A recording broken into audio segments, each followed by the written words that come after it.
All right, you guys, welcome back to Linda's Pantry. So this is the second chicken that I bought at 79 cents a pound.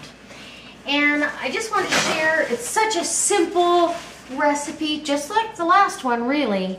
Very simple. We're gonna roast this chicken. Oh my gosh, it's a big, beautiful, fresh chicken that I'm excited. And I'm gonna use some fresh and preserved ingredients. So I have fresh rosemary that I'm growing right now in my little greenhouse. And I've got, in this jar, you're gonna look at that and go, what the heck is that? But a couple women I know will know what that is. Oh, probably 6 or 8 months ago, I saw a video on preserving lemons.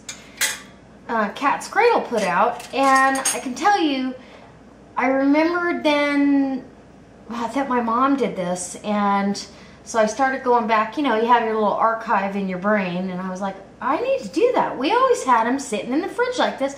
I always thought they were in sugar, but I knew they were sour, so I never ever got them out. So these are lemons, and I have I don't know if I did a video on this.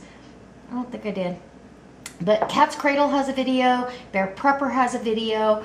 I'm ready to do these again, so if I'll just upload a video too on how to do this. It's probably one of the simplest ways to preserve lemons in a refrigerator, like in your garage or your regular refrigerator, for months and months on end to make delicious lemon chicken. So, or whatever you want to add it to.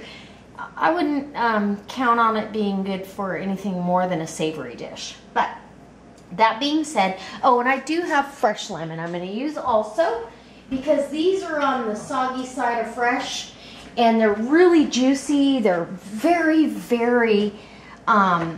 delicious right now. Let me wash that really quick. They're just, you know, it's the citrus time of year, so I'm going to use some of both just because I have them both available. But if these weren't going south on me, I would just use what's in the preserve jar, but I better get rid of them. So what I've got here is a washed and patted dry whole fresh chicken, and I'm going to now slather the bird in extra virgin olive oil. Okay, and yeah, I'm getting my hands in there. It's okay. We're not digging in ground beef or anything, so it's all good. And I just want to make sure that that olive oil gets everywhere, because what's going to happen is it's going to help it brown. It's going to help the skin brown up and get delicious. And you're going to notice I'm not washing with soap and water every time, because until I'm done, I'm going to be back on that bird. So bear with me. And then I want to make sure that I salt with, I'm using kosher salt. You could use sea salt. Really, the only salts that I use are kosher or sea salt. I don't tend to use anything else. Table salt to me is useless. Well, it's not useless. Salt is something that we need. And I've got pepper here. I'm gonna do a little bit of pepper. Okay. And homemade garlic powder. You can't have much in my house without it. And I am due to make another 6-pound batch. I won't torture you with that, but I am due. So I'm just gonna sprinkle down a teaspoon of homemade garlic powder down over this. And, ooh, smells so good. Okay. And then, and I will wipe all these containers off, trust me, because I don't want any cross-contamination. Okay, so now I have my parsley down. And I'm going to scoot the chicken out of the way for just a second, because now I need to get busy on the rosemary. One big sprig. I need to see what you can see. Can you see what I see? Okay, one big sprig I'm going to fold in half, and it's going right in there. Okay? And I actually was going to, think what I'm gonna do, I was gonna chop it up, but I think now what I'm gonna do is I'm gonna get up under the skin that's on the breast, because I need to do this anyway. You're just gonna stick your finger up under there and pull that skin. You don't wanna, damage the skin. These store-bought birds are pretty tough. You get a homegrown chicken, actually they're really pretty tough, but their skins are thinner, I think. It'd be a little harder. So you're just gonna get up under this skin and make sure that you can get in there with your hands. I'm gonna put a sprig of rosemary on each side of that breast. And what's gonna happen is it's gonna come down over the thigh meat, and we've got one inside. It's gonna be amazing. Oh, I'm already hungry. Okay, now, I am gonna wash this time because I don't want any chicken guts anywhere.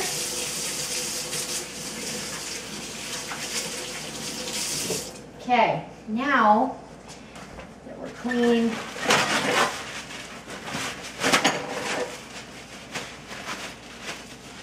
and I'll wipe these containers down with Lysol wipes, but okay. So now that I don't have to cut up anything, oh, you gotta love that, right? Oh, yes I do. I need to cut up my fresh lemon really quick. I'm gonna cut that fresh lemon up. I've already washed it, and I'm gonna cut both heels off this. They don't lend enough flavor to worry about. And these are going in the cavity, okay? So this is going inside so it can flavor and perfume everything. And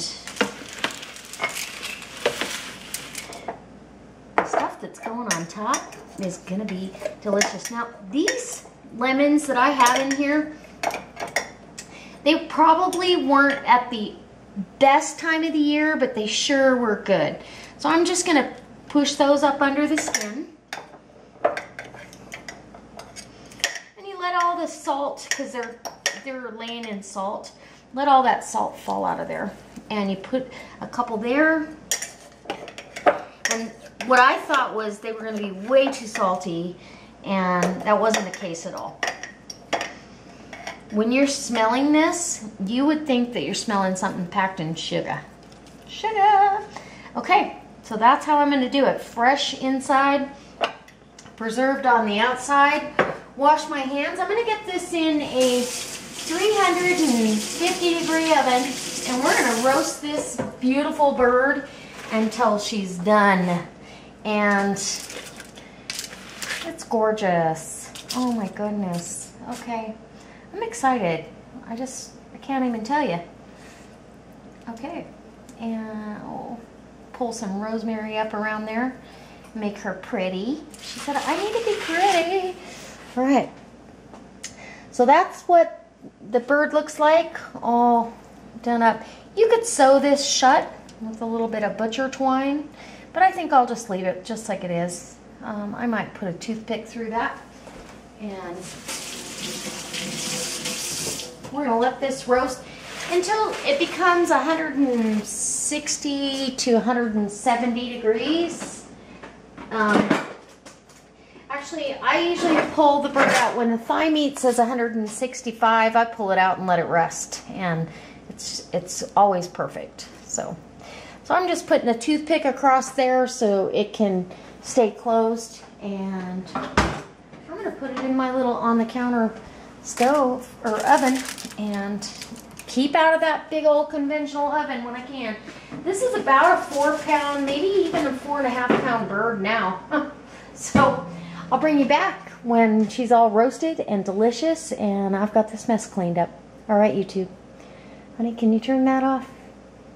All right, you guys, finally this is done. This chicken has roasted for about an hour and a half. It was a big bird.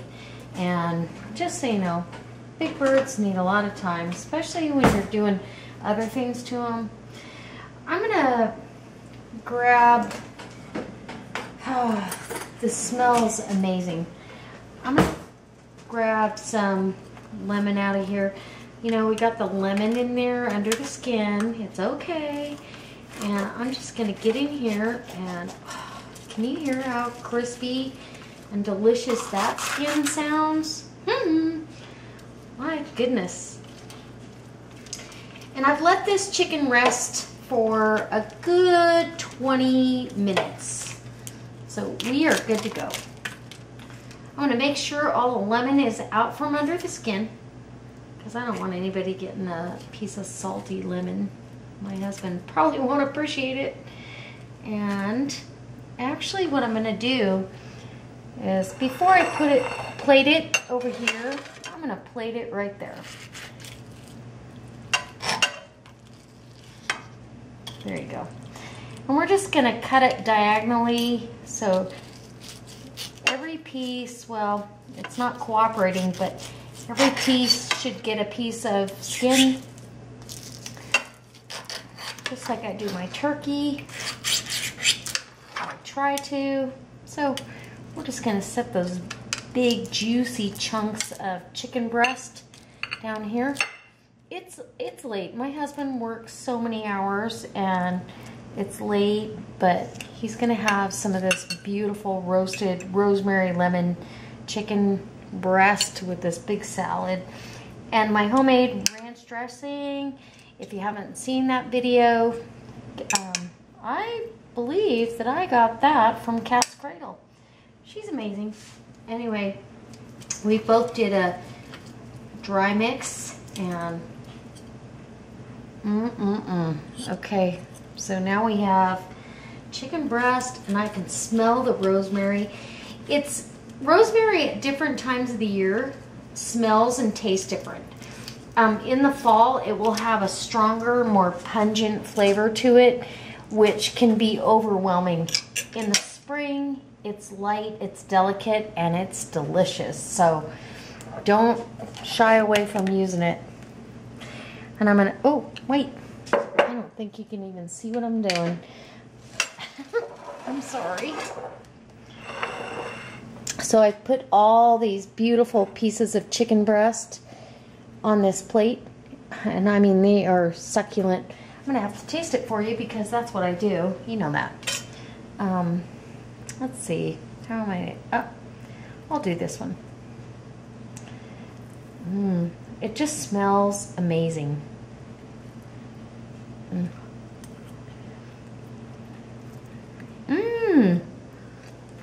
Oh my goodness. Okay. So it's got a really tangy, salty bite because of the lemon, and the background of the rosemary is amazing. I don't know who isn't gonna like that. Wow, that's phenomenal. Okay. I'm going to put down this ranch dressing and I'm going to put it down over the chicken because my husband, he's a ranch guy. And I don't know, just because he's going to like it. He worked a long, hard day. I'm going to sprinkle down some fresh cracked black pepper over both of them. And some Himalayan sea salt over the salad. The chicken is salty enough that actually the brine from the lemon, as it were, makes it salty enough. You could actually rinse, if you're not okay with salt, you could rinse those lemons off. But it's delicious. The background of rosemary is amazing. And I can tell you, we're going to enjoy this. And I hope that you come back. I hope you subscribe. I truly hope that you would make this for your family. And if you really like this, well, if you just like it, give me a thumbs up. And if you really like it, I hope you post it on your Facebook page. All right, you guys, this was delicious, wonderful, and healthy, and inexpensive. This chicken was only 79 cents a pound. So we're getting by on the cheap. This is going to make a ton of food. Okay. Okay, you guys, I'm going to leave you some pictures of what's left of that chicken, and it's a lot. So, hope we see you next time. God bless.